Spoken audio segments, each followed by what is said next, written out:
সুপ্রিয় দর্শক মণ্ডলী, এসপিসি ওয়ার্ল্ড এক্সপ্রেস 24 চ্যানেলের পক্ষ থেকে আপনাদের সকলকে জানাচ্ছি আন্তরিক শুভেচ্ছা ও অভিনন্দন। আশা করি সবাই খুব ভালো আছেন। আপনাদের জন্য নিয়ে এসেছি এসপিসি ওয়ার্ল্ডের চমৎকার একটি সুখবর। আজ আপনাদের দেখাবো এসপিসি ওয়ার্ল্ড নিয়ে এসপিসি ওয়ার্ল্ডের 1 স্টার 2 স্টার 3 স্টার এবং সাধারণ মেম্বারদের কি অনুভূতি। তার আগে আপনি যদি আমাদের চ্যানেলে নতুন দর্শক হয়ে থাকেন তাহলে অবশ্যই আমাদের চ্যানেলকে সাবস্ক্রাইব করবেন এবং পাশে থাকা নোটিফিকেশন বেলটি চেপে দেবেন। চলুন তাহলে শুরু করা যাক। এসপিসি ওয়ার্ল্ড এক্সপ্রেসে আমি একজন 3 স্টার পদবীধারী। আমরা চট্টগ্রামে যারা বিজনেস করি, আমাদের সাথে যারা বিজনেস করে, এসপিসি ওয়ার্ল্ড এক্সপ্রেস যে কমিটমেন্টটা আমাদেরকে দিয়েছিলেন, কমিশন বন্টন বা আয়ের যে কমিটমেন্টটা দিয়েছিলেন, আমরা কন্টিনিউ তাদের যে নিয়ম কানুন ছিল ওইভাবে করে আমরা কমিশনগুলো পেয়েছি। আমাদের সাথে যারা বিজনেস করে কেউ এখান থেকে প্রতারিত হয়নি। তো এই মুহূর্তে এসপিসি ওয়ার্ল্ড এক্সপ্রেস লিমিটেডের পরিচালক বৃন্দ এবং কোম্পানির প্রতি যে একটা অবস্থা দাঁড় হয়ে গেছে, যে তাদেরকে অ্যারেস্ট করা হয়ে গেছে, অফিস বন্ধ হয়েছে, সার্ভার বন্ধ হয়েছে, এইরকম যদি পরিস্থিতিতে হয় তাহলে আমরা প্রতারিত হব। আমি বলবো এসপিসি থেকে আমরা প্রতারিত হব না, সেটা আমরা গণপ্রজাতন্ত্রী বাংলাদেশ সরকার বা সরকারের পক্ষ থেকে আমরা প্রতারিত হব। কারণ যে সিস্টেমে আমরা কাজ করছি, এই সিস্টেমে যদি কাজ করা হয়, আমরা প্রত্যেকে যারা এখানে ইনভেস্টর অথবা ওয়ার্ক করি, প্রত্যেকে আমরা এখান থেকে বেনিফিটেড হব। আর যদি কোম্পানিকে বন্ধ করে দেওয়া হয়, এখানে অনেক ইনভেস্টর আছে, অনেক ওয়ার্কার আছে, প্রত্যেকেই তার কর্মসংস্থান হারিয়ে ফেলবে এবং যারা ইনভেস্ট করছে তাদের ইনভেস্টটা হারিয়ে ফেলবে। অতএব আমি গণপ্রজাতন্ত্রী বাংলাদেশ সরকার, মাননীয় প্রধানমন্ত্রী অথবা যারা এই বিষয়ে দেখাশোনা করেন, দেখভাল করেন, তাদের কাছে আমি অনুরোধ করব, যদি স্পেসি কোনো ধরনের ব্যবসায়িক অনিয়ম করে থাকে তাদেরকে সংশোধন করে দিয়ে তাদের ব্যবসাটা কন্টিনিউ করার জন্য আমি অনুরোধ জানাবো।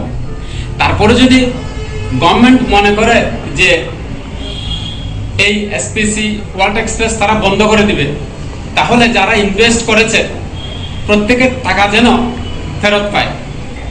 এমন না কোনো সরকারি খাতে অথবা তৃতীয় পক্ষ কেউ যেন এই টাকাগুলো আত্মসাৎ করতে না পারে, সেই দিকে দৃষ্টি রাখার জন্য, সেই দিকে সেই কাজটা করার জন্য আমি সবিনয় অনুরোধ জানাবো।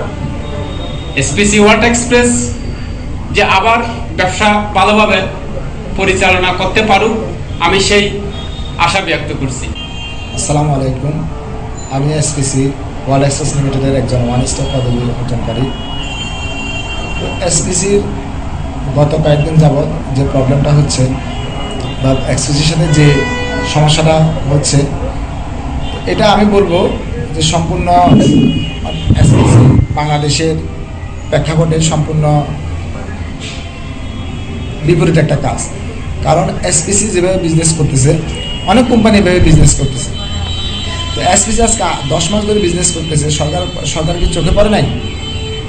তো আমাদের সরকারের উচিত ভালোভাবে তদন্ত করে, যেহেতু 22 লক্ষ গ্রাহক এখানে জড়িত আছে, তো 22 লক্ষ গ্রাহক যদি এখন বন্ধ করে দেয় তাহলে 22 লক্ষ গ্রাহকের টাকাটা কোথায় যাবে? আর সরকার এমন কোনো প্রজ্ঞাপন জারি করে নাই যে এখানে কোনো তোমরা ইনভেস্টমেন্ট করতে পারবে না। কারণ সরকার এই প্রজ্ঞাপনটা জারি করলে এখানে কেউ ইনভেস্টমেন্ট করতো না। এখন ইনভেস্টমেন্ট করার পরেও একটা সুন্দর সিস্টেমে ওরা কমিশনটা বন্টন করতেছিল। এটা নিষিদ্ধ হোক বা এটা বৈধ হোক, তো সেটা সরকারের আগে থেকে দেখা উচিত ছিল। তো আমরা যেহেতু এখানে অনেকে ইনভেস্ট করছি, এখানে অনেকে কাজ করছি, তো এখানে যে সিস্টেম যে ওরা চালু করছে, আমি মনে করবো যে সিস্টেমটা হয়তো সরকার চেঞ্জ করে দিতে পারে, যে সরকার তাদেরকে বলতে পারে যে এই সিস্টেমে না, আপনারা অন্য সিস্টেমে কাজ করেন। কিন্তু 22 লক্ষ গ্রাহকের চিন্তা করতে হবে। আর হঠাৎ করে কোনো একটা, আমরা 22 লক্ষ গ্রাহকের কোনো অভিযোগ নাই এখানে ভিতরে, আমরা আউটসোর্সিং হিসেবে এটাকে ধরে নিয়েছি, পার্ট টাইম একটা ইনকাম হিসেবে ধরে নিয়েছি। অনেক বেকার লোকের এখানে কর্মসংস্থান হয়েছে। তো এখান থেকে ওরা যদি কোম্পানি যদি দিতে পারে লিগেল পদ্ধতিতে, তাহলে অন্য কারো সমস্যা থাকার কথা না। হ্যাঁ, সরকারের যেটা দেখা দরকার যে এই টাকাটা তারা ঠিকভাবে পরিচালনা করতেছে কিনা, এটা সরকারের দেখা দরকার। সরকারের সে বিষয়টা নিয়ে দেখবে এবং আমরা আশা করি এসপিসি খুব তাড়াতাড়ি ওপেন করে দিবে, আমরা যাতে আবার ভালোভাবে কাজ করতে পারি। আমরা গতকাল এবং গত পরশুদিন সংবাদ সম্মেলনে দেখলাম যে 22 লাখ গ্রাহক থেকে 1200 টাকা করে 268 কোটি টাকা কোম্পানি আত্মসাৎ করছে। এই তথ্যটা দেওয়ার আগে কোম্পানি তাদেরকে অ্যানালাইসিস করা উচিত যে 268 কোটি টাকা বা 1200 টাকা পুরোটা তাদের পকেটে যায়নি। এখানে প্রায় 730 টাকা ইনস্ট্যান্ট কোম্পানি বন্টন করে দিচ্ছে এবং এরপরে আমাদেরকে একটা বোনাস দিচ্ছে প্রতিদিন, রয়্যাল বোনাস। এরপরে আমাদেরকে first star second star commission দিচ্ছে, এরপরে ইনসেন্টিভ আছে। তো সব মিলে কোম্পানির কাছে হাতে গোনা সামান্য টাকা থাকে, যেটা দিয়ে আমাদের কোম্পানি আমাদের ফ্যাক্টরি করতেছে, তারপরে আমাদের অটোমোবাইলসের শোরুম কাজ চলতেছে, বিভিন্ন ডেভেলপমেন্টের কাজ চলতেছে, যাতে কোম্পানিটা আরও স্থায়িত্ব থাকে। তো এখন আমার একটাই প্রশ্ন যে এই জিনিসটা অ্যানালাইসিস না করে, কোম্পানির প্ল্যানটাকে অ্যানালাইসিস না করে, বা কোম্পানি আসলে কি 1200 টাকা করে পকেটে ঢুকেছে কিনা, তাহলে এই তথ্যটা তাদের কাছে থাকা উচিত। এবং আমি সাংবাদিক ভাইদেরকে বলবো যে তারা মানে ঢালাওভাবে বলতেছে প্রতারণা করছে, কোনো গ্রাহক তো অভিযোগ করে নাই। আপনারা ঢালাওভাবে বলতেছেন যে প্রতারণা করছে, প্রতারণার তো কোনো অভিযোগই নেই। 22 লক্ষ গ্রাহক থেকে একটা গ্রাহক অভিযোগ করে নাই, আপনারা বলে দিচ্ছেন যে প্রতারণা করছে। এটা হাস্যকর ব্যাপার একটা সাংবাদিকের জন্য। আর দ্বিতীয়ত হচ্ছে যে আপনি কোম্পানির 1200 ইউনিট করে বা 1200 টাকা করে যে কোম্পানি নিচ্ছে, তাহলে কোম্পানি এই টাকাটা কী করলো? এই টাকাটা কি গ্রাহককে দিচ্ছে নাকি এখান থেকে কিছু টাকা, নাকি কোম্পানি পুরোটা পকেটে ঢুকছে? এটা আপনাকে অ্যানালাইসিস করতে হবে। এবং এই টাকাটা এই 1200 ইউনিট যদি গ্রাহককে দেয়, গ্রাহক পাচ্ছে কিনা, আপনারা কোনো গ্রাহকের 22 লাখ গ্রাহক থেকে একটা গ্রাহকের কোনো মতামত নেওয়া হয়নি যে আসলে এই টাকাটা সে যে ইনভেস্ট করছে এখান থেকে কোনো টাকা সে পাইছে কিনা।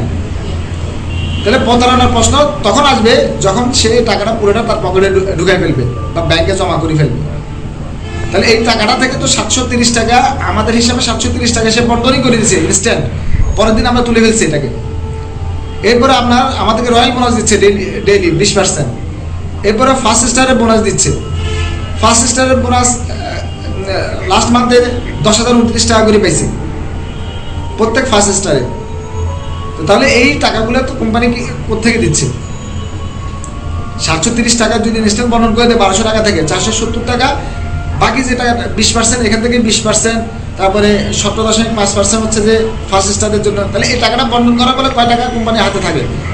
আপনি ঢালাওভাবে বলে দিচ্ছেন যে 268 কোটি টাকা কোম্পানি আত্মসাৎ করছে। তাহলে 268 কোটি টাকা যদি কোম্পানি আত্মসাৎ করে, তাহলে এই টাকাগুলো আমরা পাইছি কোথেকে? কোম্পানি কি নিজের পকেট থেকে এনে দিছে? তাহলে এই জিনিসটা আমি অ্যানালাইসিস করার জন্য বলবো। তো আমি সবশেষে একটা কথা বলতে চাই যে আমাদের মাননীয় প্রধানমন্ত্রী বারবার আমাদেরকে উদ্যোক্তা হওয়ার জন্য বলছে, এবং আমরা মানে বিভিন্নভাবে চেষ্টা করতেছি। অনেকে আউটসোর্সিং নিয়ে চেষ্টা করতেছে, নিজে নিজে বিভিন্ন জায়গায় প্ল্যাটফর্মে কাজ করতেছে, চেষ্টা করতেছে। এখন আপনি যদি কোনো উদ্যোক্তাকে যদি এভাবে থামাই দেন, তাহলে 22 লক্ষ গ্রাহক এখানের ভিতরে অনেক কষ্টে তাদের টাকাগুলো এখানে ইনভেস্ট করছে, এখানে কিছু একটা আর্ন করতেছে। তাহলে আপনাদের সামান্য কিছু ভুল নিউজের কারণে এবং সামান্য কিছু ভুল পদক্ষেপের কারণে আজকে 22 লক্ষ গ্রাহক এখানে তাদের ইয়ে থেকে বঞ্চিত হচ্ছে, প্রাপ্য থেকে বঞ্চিত হচ্ছে। এবং এটা যদি হয় তাহলে তো আইনের প্রতি মানুষের শ্রদ্ধা একদমই চলে যাবে, কোনো শ্রদ্ধাবোধই থাকবে না। যে কোনো রকম অ্যানালাইসিস ছাড়া, কোনো রকম মানে এমনকি সাংবাদিক ভাইদেরকে আমি বলতেছি, কোনো রকম অ্যানালাইসিস ছাড়া আপনারা মানে ভালোভাবে একটা নিউজ প্রচার করতেছেন, তাহলে কারো প্রতি আপনার শ্রদ্ধা থাকবে না। তাহলে শ্রদ্ধার জায়গাটাকে যাতে মানুষ বজায় রাখতে পারে আপনাদের প্রতি, তাহলে সেদিকে আপনাদেরকে খেয়াল রাখতে হবে। আর দ্বিতীয় কথা হচ্ছে যে এখানে মানুষ অনেক কষ্ট, অনেক গরিব মানুষ, লকডাউনের সময় অনেকে খেতে পারে নাই। তো ওই মানুষগুলা এখান থেকে কিছু একটা অল্প কিছু হইলেও ইনকাম করে তারা এখানে অনেকে এটাকে জীবিকা হিসেবে গ্রহণ করছে। তাহলে যদি ওরা যদি ভালো উদ্যোগ নেয়, উনি একজন উদ্যোক্তা, এটা উদ্যোগটা হয়তো তার যদি ভুল ত্রুটি থাকে সেটা গভর্নমেন্ট সংশোধনের জন্য তাকে নোটিশ দিবে এবং সংশোধনের জন্য তাকে বলবে যে আপনি এটা সংশোধন করেন, আপনার উদ্যোগ ভালো কিন্তু আপনি এটা সংশোধন করেন। কিন্তু সেটা নাই, ঢালাওভাবে একটা মানুষকে একটা প্রচার করে দিলেন 268 কোটি টাকা সে প্রতারণা করছে। 268 কোটি টাকা প্রতারণা করলে গ্রাহকরা তো অন্তত অভিযোগ করবে তাকে। তো অভিযোগ নাই, তাহলে আপনি ঢালাওভাবে প্রচার করে দিচ্ছেন, তাহলে মানুষ আইনের প্রতিও শ্রদ্ধা হারাই ফেলবে। এবং দ্বিতীয় হচ্ছে যারা পরবর্তীতে উদ্যোক্তা হতে যাবে, আমি নিজেও কম্পিউটার আউটসোর্সিংয়ের সাথে যুক্ত, তাহলে আমাদের আর মানে এটার প্রতি ভরসা থাকবে না। আমি যে আউটসোর্সিং বাইরে থেকে আউটসোর্সিং বিভিন্ন প্ল্যাটফর্মে আমাকে বলেন, ফাইবারে বলেন, কাজ করে যে টাকা দেশে আনতে পারবো, তাহলে তো ওটারও কোনো সিউরিটি থাকবে না। যদি আমি ধোঁকাবাজি করতেছি এখানে ভিতরে, তাহলে বুঝতে হবে এটা মানে এখানে অনেকগুলো লোক জড়িত আছে। তাহলে অনেকগুলো লোক যেখানে জড়িত আছে, যেখান থেকে ভালো বেনিফিট পাচ্ছে, তাহলে এই লোকগুলাও অন্তত সরকারের প্রতি অনুগত। যে এই সরকারের আমলে যে মাননীয় প্রধানমন্ত্রী যে একটা কথা বলছেন যে সবাইকে উদ্যোক্তা হওয়ার জন্যে, তাহলে ওনার কথাটা একটা মানে সবাই গুরুত্ব দিবে এবং ওনার কথার প্রতি আকৃষ্ট হয়ে মানুষ কিন্তু এগুলোতে ইনভেস্ট করতেছে, তারা নিজেরা চেষ্টা করতেছে। অনেকের হয়তো বা নিজে নিজে মানে কাজ তৈরি করে বা নিজের যে কাজ নিয়ে কাজ করার ক্ষমতা নেয়, তো তারা এই প্ল্যাটফর্মটা যখন মানে পাইছে, তারা বললো যে না, এখান থেকে অন্তত কিছু তারা ইনকাম করবে। হ্যাঁ, সরকারের যেহেতু দায়িত্ববোধ আছে, তাহলে সরকারের দায়িত্ববোধ থেকে কোম্পানিকে মনিটরিং করতে হবে যে এটা এই গ্রাহকগুলো প্রতারিত হয় যাতে না হয়। গ্রাহক প্রতারিত হওয়ার আগে আপনি বলে দিন যে উনি এই টাকাগুলা গ্রাহক থেকে নিয়ে প্রতারণা করতেছেন, তাহলে এটা আমাদের জন্য খুবই দুঃখজনক এবং এটা সরকারের জন্য খুবই দুঃখজনক। কারণ মানে সরকার যেখানে প্রতিশ্রুতি দিয়েছে এবং মাননীয় প্রধানমন্ত্রী যেখানে নিজের মুখে প্রতিশ্রুতি দিয়েছে যে আমাদের সবাইকে উদ্যোক্তা হওয়ার জন্যে, তাহলে আমরা সবাই যার যার অবস্থান থেকে যে কোনো জায়গায় আমরা চেষ্টা করতেছি ছোটো ছোটো উদ্যোক্তা হওয়ার জন্য। তাহলে ওনার কথার কোনো মানে মূল্যায়নও থাকবে না। তাহলে আমরা আমাদের সরকারকে মূল্যায়ন করতেছি, কিন্তু তাদের কাজকর্মে তাদের যে ইয়েগুলো আছে, অঙ্গ সংগঠনগুলো আছে, তারা কোনো মানে এটা কোনো মূল্যায়ন করতেছে না। এটা আমাদের জন্য খুবই দুঃখজনক এবং এটা মানে মানুষের আস্থা হারাই যাবে প্রতিটা সেক্টর থেকে এভাবে যদি মানুষ প্রতারিত হতে থাকে। তো প্রতারিত যাতে না হয়, আমাদের কথা হচ্ছে যে 22 লক্ষ গ্রাহক থেকে আমাদের কয়দিন পরে 40 লক্ষ গ্রাহক হবে, 50 লক্ষ হবে। তাহলে এই গ্রাহকগুলো যাতে প্রতারিত না হতে পারে, সেই রুলসটা সেই পদক্ষেপটা বাংলাদেশ সরকার নেবে এবং আইনশৃঙ্খলা বাহিনী নেবে। কিন্তু তাই বলে বন্ধ করে দিলে তো এটার কোনো সমাধান না। তাহলে আমরা 22 লক্ষ লোক কোথায় করবো? আন্দোলন করলে বলবেন যে এরা আন্দোলন কারা করতেছে, আবার আন্দোলন না করলে বলবেন যে কোনো তো আন্দোলন নাই, কোনো ইয়ে নাই, বন্ধ করে দিব। তাহলে আমার দেখতে হবে যে আমার গ্রাহকের স্বার্থটা ঠিক আছে কিনা, তাহলে আমরা উদ্যোক্তা হওয়ার জন্য নেক্সট টাইম আমরা বিভিন্ন ধরনের আগ্রহ জমবে। তাহলে আমাদের আস্থা হারাই যাবে, প্রতিটা যুবকের আস্থা হারাই যাবে এখান থেকে। ধন্যবাদ সবাই। আমি একজন এসপিসির একজন সাধারণ গ্রাহক হিসেবে যেটুকু আমি কোম্পানির সাথে সংশ্লিষ্ট হয়ে কাজের মধ্য দিয়ে আমি যতটুকু বুঝেছি, কোম্পানি লক্ষ কোটি বেকারদের একটা কর্মসংস্থানের সুযোগ করে দিয়েছেন। আমাদের মাননীয় প্রধানমন্ত্রী সবসময় আমাদেরকে উদ্বুদ্ধ করেছেন বেকারদের উদ্যোক্তা হতে। আলামিন প্রধান, যিনি এসপিসির এমডি হিসেবে এই এসপিসি নামক কোম্পানিটাকে লঞ্চ করে এই অল্প সময়ের মধ্যে যে একটা সুদূর প্রসারীর উন্নতির একটা বেকারদের জন্য কর্মসংস্থানের যে সুযোগটা সৃষ্টি করে দিয়েছেন, সেটা আসলে একটা উদাহরণ। কারণ এই ধরনের ফ্রিল্যান্সিং বলেন, আউটসোর্সিং বলেন, অনলাইন বিজনেসকে সরকার যেভাবে উদ্বুদ্ধ করেছে, সে উদ্বুদ্ধ থেকে মানুষদের এই করোনাকালীন সময়ে এটা একটা বিরাট একটা প্ল্যাটফর্ম হয়ে দাঁড়িয়েছে। মানুষ এখানে কাজ করে প্রতিদিন একটা ইনকাম করার সুযোগ পেয়েছে।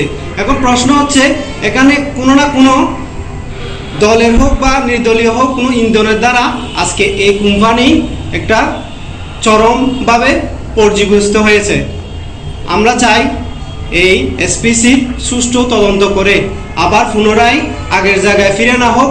লক্ষ কোটি বেকার এখানে যারা ইনভেস্ট করেছে, তাদের অনেকেরই এখানে জীবন নির্বাহ করার একটা উৎস হিসেবে, মাধ্যম হিসেবে বেছে নিয়েছে। আজকে এই এসপিসি এমডিকে গ্রেপ্তার করে বিভিন্নভাবে টর্চার করে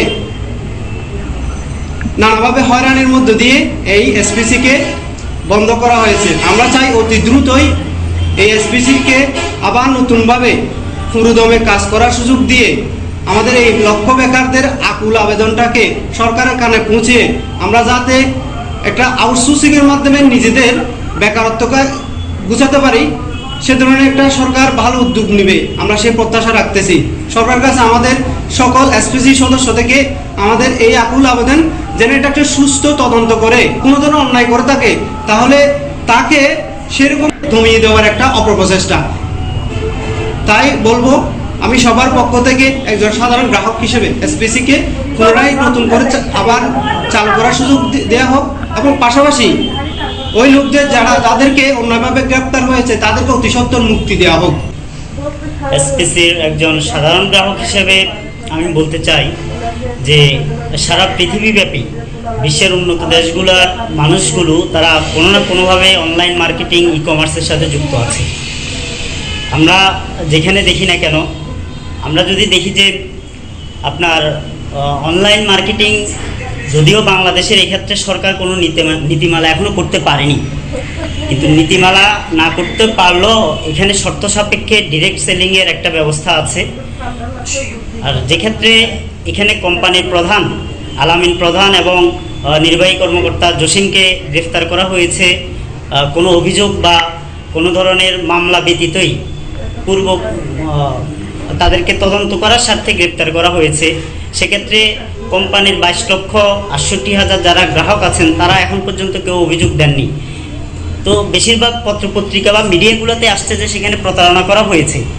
তো প্রতারণা করলে কোম্পানির 8-10 জন বা 20 জন মানুষ প্রতারণা করতে পারে। 22 লক্ষ গ্রাহক এখন পর্যন্ত একটা অভিযোগ দিল না, মামলা করলো না। অন্যান্য কোম্পানিগুলোর ক্ষেত্রে মামলা হয়েছে, অভিযোগ হয়েছে। সেক্ষেত্রে কিভাবে আমরা বলতে পারি যে এখানে প্রতারণা হয়েছে? এটা একটা প্রশ্ন থেকে যায়। দ্বিতীয়ত হচ্ছে যে এটা যদি অবৈধ হয়ে থাকে ডিরেক্ট সেলিং বা অনলাইন মার্কেটিং, এখানে দেখা যাচ্ছে যে আমরা যে ইনকাম সোর্স পাচ্ছি মূলত হচ্ছিল অ্যাডসেন্সের কাছ থেকে, গুগল ভিউ থেকে এবং ইউটিউবের ভিউ থেকে।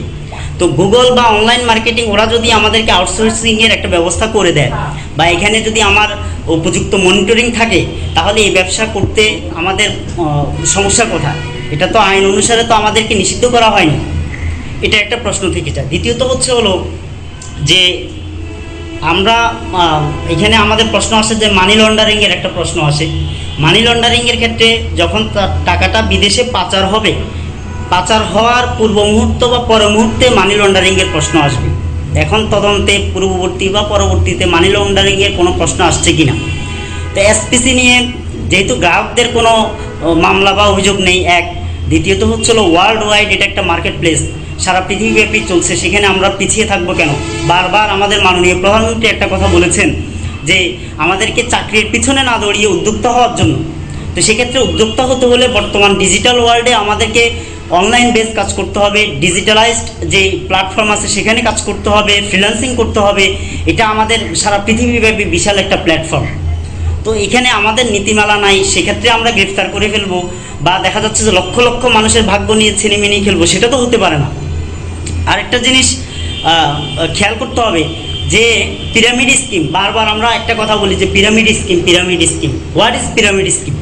পিরামিড স্কিমটা কি আমরা কি এখন পর্যন্ত এখনও বুঝছি না যে পৃথিবীর প্রত্যেকটা সেক্টরে আমরা যদি একটা গার্মেন্টসে দেখি, দেখা যায় যে গার্মেন্টসের শ্রমিক একটা লেভেলে থাকে, শ্রমিকের পরে যারা তৃতীয় শ্রেণী চতুর্থ শ্রেণীর কর্মচারী তারা একটা লেভেলে থাকে, দ্বিতীয় শ্রেণীর কর্মচারী একটা লেভেলে থাকে, প্রথম শ্রেণীর ক্ষেত্রে একটা লেভেলে থাকে।